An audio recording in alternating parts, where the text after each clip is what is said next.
Kdo in kaj je podjetje iHelp, s čim se ukvarjate na splošno in kakšen je vaš namen v nekaj Domžale? iHelp je podjetje, ki je nastalo leta 2011. Bila je situacija 2010, ko sem skoraj jajčnega dvojčka izgubil, imel operacijo slepiča, po operaciji dobil napačna zdravila in prišla je sva domov, vzel je moj brat to zdravilo, dobil tako močno energijo, da je imel deformacijo obraza, nehal dihati in prišlo je do situacije, ki je treba oživljati in 42 minut je trajalo reševanje. Tako dolgo so tudi reševalci rabili iz Ljubljane, da so prišli in to je bil povod tega projekta iHelp. Zato smo razvili pol aplikacijo, mobilno aplikacijo, ki povezuje ljudi v stiski, ljudi, ki so laiki, prvi posredovalci, reševalci. Oni dobijo obvestilo, na tej lokaciji nekdo rabi pomoč, dobijo tudi v obvestilo, kakšen je problem in potem se lahko oseba odzove. Gre pomagati, gre iskati defibrilator, pa v aplikaciji je tudi vsa vsebina prve pomoči in tudi lahko vidijo tudi zemljevid, kje so defibrilatorji. Tako da začeli smo tudi v našem podjetju graditi mrežo defibrilatorjev, zato ker smo ugotovili, da srčni zastoj je čas ključnega pomena in zato treba v zelo kratkem času dostaviti to znanje oživljanja in defibrilator. In danes je okoli 10% verjetnost preživetja ob nenadnemu srčnemu zastoju. Če bi pa ljudje žal kaj vlagali v znanje oživljanja, da bi vedeli, kako je potrebno masirati srce, kje je sploh srce ali pa sploh kako rokovati z defibrilatorjem, bi bila verjetnost preživetja več kot 70%. Bi lahko rekli, da veliko ljudi misli, da zna to temo, spravi temo oživljanja, v praksi pa temu ni tako?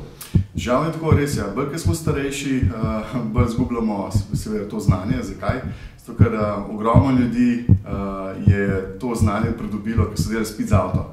Takrat se tudi upravili prvo pomoč in od takrat naprej pol ljudje se ne dotaknejo te teme in v situaciji, ko je nekdo v stiski, je to znanje zelo slabo in se izgublja življenje. In po naših statistikah, kar mi spremljamo to že kar nekaj dobrih 10 let, je okoli 5% Slovencev zna kvalitetno oživljati. To pomeni, da vsako leto je izobraženih. Tudi statistiko sem eno bral od diplome od enega reševalca in je to tam slaba ocena.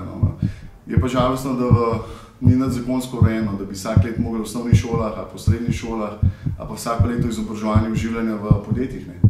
In tako kot nogometni klub Domžale, je ta ena srčna zgodba, ki vlaga v svoje zaposlene člane in še pol za sodnike, da to znanje pridobijo. Kako pomembno je potem to, da so športniki s tem seznanjeni, v tem primeru Domžale, in vaš namen danes tukaj in potem naprej? Ja, zato ker tukaj v športu je čedalje več se dogaja, sploh zdaj, ki je zaradi covida, veliko ljudi ima srčnih zastojev, športnikov, sploh v nogometni industriji. In zato je tudi treba malo zbuditi lastnike ali direktorje nogometnih klubov. In tudi eno od teh je nogometni klub Domžale prejelo to našo ponudbo in predstavitev. In smo skupaj pripravili ta projekt, da izobrazimo vse zaposlene, da ne bo ta statistika tako slaba, dajmo v primeru, da je srčni zastoj ali na treningu ali na pomembni tekmi in da to te člani in ljudje, ki živijo s klubom, da imajo to znanje. Zato, ker vemo, da 80% nezgod se zgodi doma. Ni nujen samo, da je dogodek na terenu ali na nogometni tekmi, ampak da ta oseba kot nogometaš, ki gre domov in pride do situacije, ki je treba koga oživljati, zna. In to je en velik korak nogometnega kluba, da ta srčnost, da to znanje da naprej. Kaj dela defibrilator? Govori v slovenskem jeziku, vsak defibrilator ima gumb, ga prižgeš, unga ima zelenega, ta ga ima zelenega. Žiga, kako je bilo opazovati predavanje? Verjetno zelo poučno zadeva. Ja, mislim, to je ena taka stvar, ki bi jo vsak mogel vedeti. In te stvari, mislim, da bi tudi v prihodnje bi bilo dobro, da bi čim več ljudi tudi ta predavanja imeli in bi se seznanjali s to temo.